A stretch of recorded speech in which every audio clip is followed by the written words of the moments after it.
All right, good afternoon, Calc 3 gang. I just sent you your exams. Each of you should have received a copy of your graded exam. As usual, please have a look through that and check all the arithmetic on my adding up of points, so on and so forth. Let me know if you have any questions. You guys did well overall.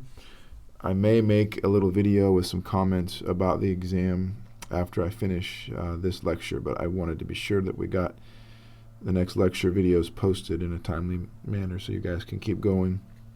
So today we're going to be talking about Green's theorem, and I'm so excited about it. It's so much fun, and the weather is so nice that it felt like Christmas. So we have some Christmas colors going on here. So here's the idea. We're going to start with a simple closed curve in 2 space. That's what that's not what we want. That's what R2 means. Better switch here.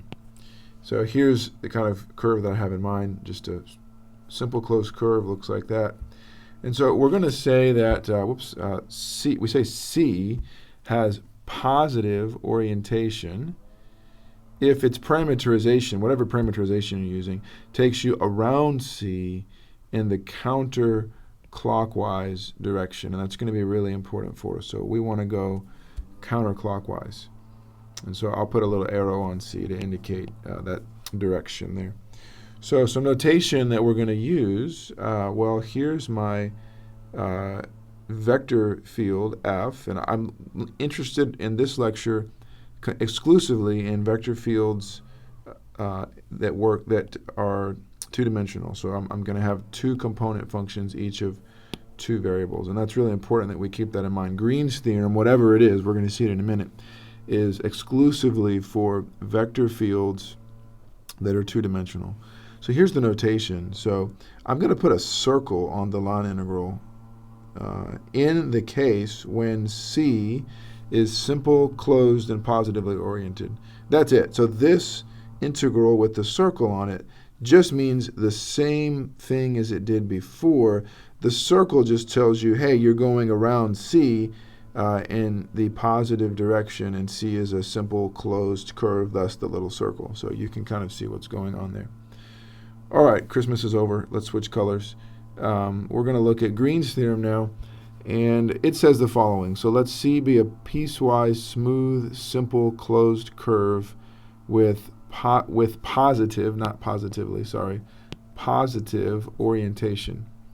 So then let's let D be the region enclosed by C. So again, when I talk about D, I'm talking about this region inside and on C itself. That's perfectly fine. I don't really care if you're on C, but it's this region inside in C here.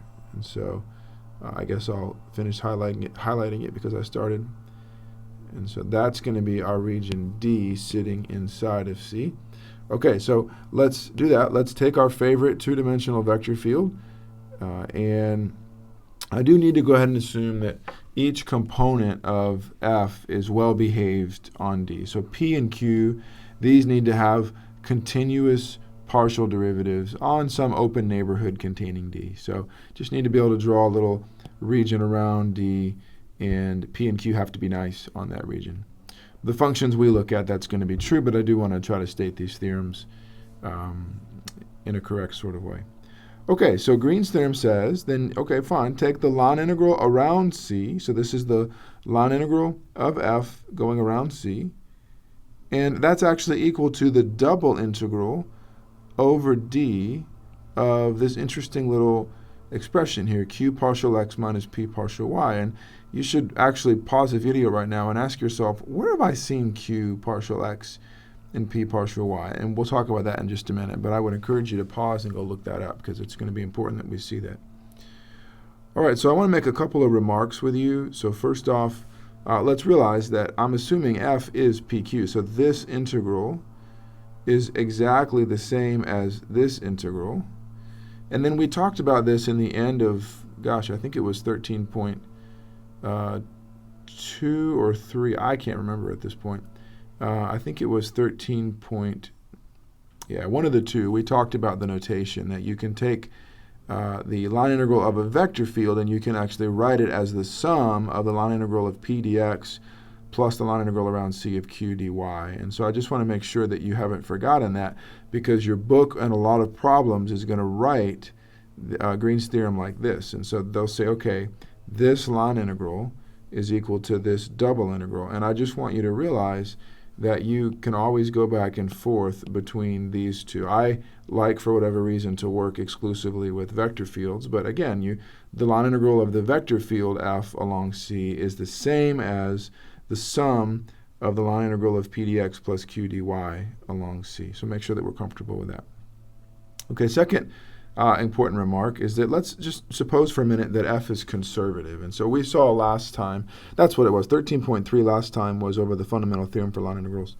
And we saw last time in 13.3 that anytime you have a conservative vector field and you're integrating over a closed curve, then you're always going to get 0 because of the fundamental theorem. And I would encourage you to pause the video, go back and look at your notes and make sure that's clear to you why that's true. That's important that you can see that.